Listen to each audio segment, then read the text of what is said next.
ద్వితీయోపదేశకాండం 12వ అధ్యాయం. పరిశుద్ధమైన బైబిల్ గ్రంథం నుండి ద్వితీయోపదేశకాండం 12వ అధ్యాయాన్ని చదువుకుంటాం.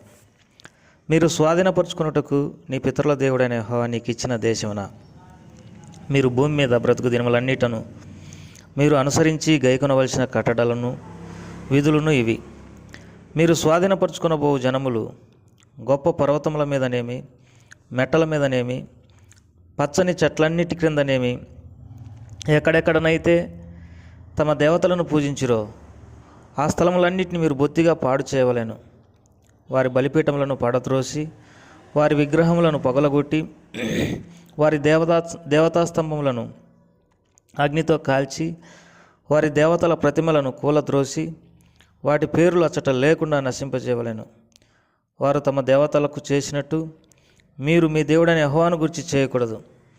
మీ దేవుడైన యెహోవా మీ సమస్త గోత్రములలో తన నామమును స్థాపించుకున్నట్టుకు నివాస స్థానముగా ఏర్పరచుకున్న స్థలమును వెదికి అక్కడికే యాత్రలు చేయుచుండవలెను. అక్కడికే మీరు మీ దహన బలులను, మీ బలులను, మీ దశమ భాగములను, ప్రతిష్ఠితములుగా మీరు చేయు నైవేద్యములను, మీ మొక్కుబడి అర్పణలను, మీ స్వేచ్ఛార్పణలను, పశువులలోను గొర్రెమేకలలోను తొలిచూలు వాటిని తీసుకొని రావలెను. మీరును మీ దేవుడైన యెహోవా మిమ్ము ఆశీర్వదించి మీకు కలగజేసిన మీ కుటుంబములను మీ దేవుడైన యెహోవా సన్నిధిని భోజనం చేసి మీ చేతి పన్నులన్నిటి యందు సంతోషింపవలెను. నేడు మనం ఇక్కడ చేయుచున్నట్లు మీలో ప్రతి మనుషుడు తన కంటికి యుక్తమైనదంతయు చేయకూడదు. నీ దేవుడైన యెహోవా నీకిచ్చుచున్న విశ్రాంతిని, స్వాస్థ్యమును మీరు ఇదివరకు పొందలేదు. మీరు యోర్దానును దాటి మీ దేవుడైన యెహోవా మీకు స్వాస్థ్యంగా ఇచ్చుచున్న దేశమున నివాసులైన తర్వాత ఆయన మీ చుట్టూ నుండి శత్రువులందరూ లేకుండా మీకు విశ్రాంతి కలగజేసినందున మీరు నెమ్మది పొందినప్పుడు నేను మీకు ఆజ్ఞాపించు సమస్తమును అనగా మీ దహన బలులను, మీ బలులను, మీ దశమ భాగములను, ప్రతిష్ఠితములుగా మీరు చేయు నైవేద్యములను, మీరు యెహోవాకు మొక్కుకొను మీ శ్రేష్టమైన మొక్కుబలను మీ దేవుడైన యెహోవా నామమునకు నివాస స్థానముగా ఏర్పరచుకున్న స్థలమునకే మీరు తీసుకుని రావలేను. మీరు, మీ కుమారులు, మీ కుమార్తెలు, మీ దాసులు, మీ పనికత్తెలు మీలో పాలైనను స్వాస్థ్యమైనను పొందక మీ ఇళ్లలో ఉండు లేవీయులు మీ దేవుడైన యెహోవా సన్నిధిని సంతోషింపవలెను. నీవు చూసిన ప్రతి స్థలమున నీ దహన బలులను అర్పింపకూడదు సుమి. యెహోవా నీ గోత్రములో ఒక దానియందు ఏర్పరచుకున్న స్థలముననే నీ దహన బలులను అర్పించి నేను మీకు ఆజ్ఞాపించుతున్న సమస్తమును అక్కడనే జరిగింపవలెను. అయితే నీ దేవుడైన యెహోవా నిన్ను ఆశీర్వదించిన కొలది ఇండ్లన్నిటిలో నీ మనసు కోరుకొనిన దానిని చంపి తినవచ్చును. పవిత్రులేమి అపవిత్రులేమి ఎర్రజింకను చిన్న దుప్పిని తిన్నట్లు తినవచ్చును. మీరు రక్తం మాత్రం తినక దానిని నీలవలే నేల మీద పారబోయవలెను. నీ ధాన్యములలోనేమి, నీ ద్రాక్ష రసములలోనేమి, నీ నూనెలోనేమి, దశమభాగమును నీ గోవులలోనిదేమి, నీ గొర్రెమేకల మందలలోనిదేమి, తొలిచూలి పిల్లలను నువ్వు మొక్కుకొను మొక్కుబలలో దేనిని నీ స్వేచ్ఛార్పణమును, ప్రతిష్టార్పణమును నీ ఇంట తినక నీ దేవుడైన యెహోవా ఏర్పరచుకున్న స్థలంలోనే నీవు, నీ కుమారుడు, నీ కుమార్తె, నీ దాసుడు, నీ దాసి, నీ ఇంట నుండి లేవీయులు కలుసుకొని నీ దేవుడైన యెహోవా సన్నిధిని తిని నీవు చేయు ప్రయత్నములన్నిటిలో నీ దేవుడైన యెహోవా సన్నిధిని సంతోషించుదు. నీవు నీ దేశంలోనున్న నీ దినములన్నిటను లేవీలను విడవకూడదు సుమి. నీ దేవుడైన యెహోవా తాను నీకు ఇచ్చిన మాట చొప్పున నీ సరిహద్దులను విశాలపరిచిన తర్వాత నిశ్చయముగా మాంసం తినగోరి మాంసం తినదననుకొందువు. అప్పుడు నీకు ఇష్టమైన మాంసం తినవచ్చును. నీ దేవుడైన యెహోవా నామమును ప్రకటించుటకు ఏర్పరచుకున్న స్థలం మీకు దూరంగా ఉండిన ఎడల యెహోవా నీకు ఇచ్చిన గోవులలోనిదే కానీ మీ గొర్రెమేకలలోనిదే కానీ నేను నీకు ఆజ్ఞాపించినట్లు చంపి నీవు ఆశించిన దానిని నీ ఇంట తినవచ్చును. జింకను దుప్పిని తిన్నట్లు దాన్ని తినవచ్చును. పవిత్రాపవిత్రులు భేదం లేకుండా తినవచ్చును. అయితే రక్తమును తిననే తినకూడదు. భద్రం సుమి. ఎలా అనగా రక్తము ప్రాణం, మాంసంతో ప్రాణాధారమైన దానిని తినకూడదు. నీవు దాన్ని తినక భూమి మీద నీళ్ళ వలె పారబోయవలెను. నీవు యెహోవా దృష్టికి యుక్తమైన దానిని చేసినందున నీకు, నీ తర్వాత నీ సంతతికి వారికి మేలు కలుగునట్లు దాన్ని తినకూడదు. నీకు నియమింపబడిన ప్రతిష్ఠితములను మ్రొక్కుబలను మాత్రం యెహోవా ఏర్పరచుకున్న స్థలమునకు నువ్వు తీసుకుని పోవలేను. నీ దహన బలులను వాటి రక్తమాంసములను నీ దేవుడైన యెహోవా బలిపీఠం మీద అర్పింపవలేను. నీ బలుల రక్తమును నీ దేవుడైన యెహోవా బలిపీఠం మీద పోయవలేను. వాటి మాంసమును తినవలేను.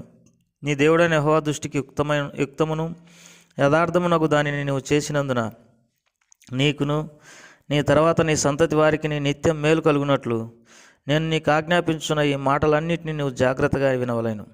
నువ్వు వారి దేశమును స్వాధీనపరుచుకున్నట్టుకు వెళ్ళుచున్న జనములను నీ దేవుడైన యెహోవా నీ ఎదుట నుండి నాశనం చేసిన తర్వాత నువ్వు వారి స్వాస్థ్యమును స్వాధీనపరుచుకొని వారి దేశంలో నివసించినప్పుడు వారు నీ ఎదుట నుండి నశింపజేయబడిన తర్వాత నువ్వు వారి వెంట వెళ్ళి చిక్కుబడి వారి దేవతలను ఆశ్రయింపగోరి ఈ జనములు తమ దేవతలను కొలిచినట్లు నేను చేసేదనని అనుకొనకుండా జాగ్రత్తగా ఉండవలేను. తమ దేవతలకు వారు చేసినట్లు నీవు నీ దేవుడైన యెహోవాను గురించి చేయవలదు. ఎలా అనగా యెహోవా ద్వేషించు ప్రతి హేయ క్రియను వారు తమ దేవతలకు చేసిరి. వారు తమ దేవతల పేరట తమ కుమారులను తమ కుమార్తెలను అగ్నిహోత్రంలో కాల్చివేయుదురు కదా. నేను మీకు ఆజ్ఞాపించున్న ప్రతి మాటను అనుసరించి చేయవలేను. దానిలో నువ్వు ఏమీ కలపకూడదు, దానిలో నుండి ఏది తీసివేయకూడదు. ప్రార్థన చేసుకుంటాం. ప్రేంగల తండ్రి, దయగల ప్రభా, మీకు ఎంతో వందనాలు, స్తోత్రములు. ద్వితీయోపదేశకాండం 12వ అధ్యాయాన్ని చదువుకోవడానికి సహాయపడుతున్నావు. ఉదయకాల సమయంలో కొన్ని మాటలు మాకు మేలుకరంగా ఉండు నిమిత్తమై మీరు మాతో మాట్లాడమని యేసు వారి నామం పేరిట అడిగి పెట్టుకుంటున్నాం తండ్రి. ఆమేన్. 12వ అధ్యాయం ద్వితీయోపదేశకాండంలో ముఖ్యంగా విగ్రహాలకు మనము పూజ చేయకూడదు, ఆ విగ్రహాలను పడగొట్టాలని, ఆ దేవతా స్తంభములను అగ్నితో కాల్చివేయాలని, ఆ దేవతల ప్రతిమలను కూలదోయాలని, వాటి పేర్లు లేకుండా చేయవలనని ఈ అధ్యాయంలో మరి దేవుడు ఇజ్రాయేలులకు నొక్కి చెప్తున్నట్టుగా మనకు అర్థమవుతుంది. నిజమే, మరి విగ్రహారాధన భయంకరమైన పాపం. దేవుని వాక్యంలో రాయబడినట్టు విగ్రహం అందు ఏమి లేదని దేవుని వాక్యంలో చదువుకుందాము. కీర్తన 15వ అధ్యాయంలో మరి విగ్రహాలు నోరుండి మాట్లాడవు, కనులుండి చూడవు, చేతులుండి ముట్టుకొనవు, నాలుకతో మాట్లాడవు, నడవవు, వాటిని చేయవారు వాటి యందు విశ్వాసముంచువారు నమ్మకముంచువారు వాటి వంటి వారే అని దేవుని వాక్యంలో రాయబడింది. మాయ విగ్రహాలు, ప్రియమైనటువంటి వారులారా, మనుషులు మరి బొమ్మలను చేసుకొని పూజ చేయడం దేవునికి ఎంత మాత్రమును ఇష్టం లేదు. అంతేగాక ఆ బొమ్మలకు మరి వారి పిల్లలను కూడా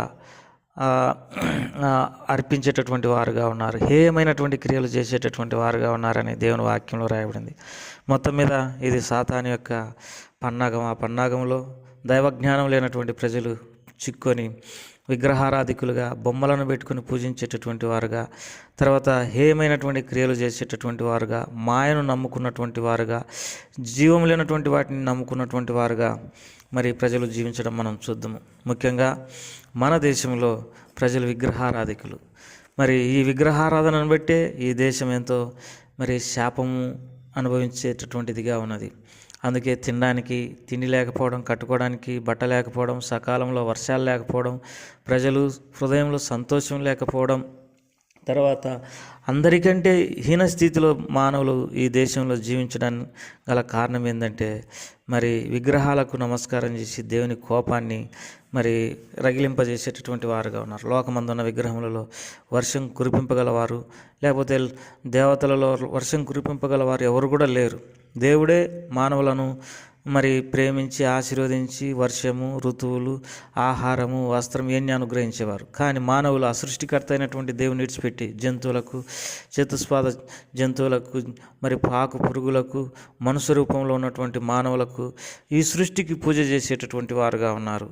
ఈ భయంకరమైన విగ్రహారాధన ఈ దేశాన్ని అనేక నష్టాలకు గురి చేసింది. ప్రియమైనటువంటి వాళ్ళ ఉదయకాల సమయంలో ఈ దేశం కొరకు మనం ప్రార్థించేటటువంటి వారంగా ఉందుముగాక. ఎందుకనంటే నిజమైన దేవుని తెలుసుకొని వీరు మేలును ఆశీర్వాదం పొందినట్లుగా మన బాధ్యత వారి కొరకు ప్రార్థించడం. విగ్రహారాధన తెలియపోయి జీవంగల దేవుని ఈ దేశ ప్రజలు సేవించున్నట్టుగా మనము ప్రార్థన చేయాలి. ఎప్పుడైతే ఈ విగ్రహారాధన తొలగిపోతుందో అప్పుడే ఈ దేశం దీవించబడుతుంది. ప్రభువారు చెప్పినట్టు, నేనే మార్గమును, నేనే సత్యమును, నేనే జీవమునై ఉన్నాను, నా ద్వారా తప్ప ఎవరును తండ్రి వద్దకు చేరలేరు. యేసుప్రభువారే పరలోకానికి మార్గం, యేసుప్రభువారే సత్యం, యేసుప్రభువారే జీవం. ఆయన ద్వారానే మనము పరలోక రాజ్యానికి చేరాలి. మరి కోట్ల కొలది ప్రజలు, హిందూ దేశంలో ఉన్నటువంటి ప్రజలు ఈ విగ్రహారాధన విడిచిపెట్టి జీవంగల దేవుని వైపు తిప్పినట్లు మనం భారంతో ప్రార్థన చేసుకుంటాం. ప్రేంగల తండ్రి, ఈ మాటలన్నీ దీవించమని యేసుప్రభువారి నామం పేరట అడిగి పెట్టుకుంటున్నాం తండ్రి. ఆమేన్.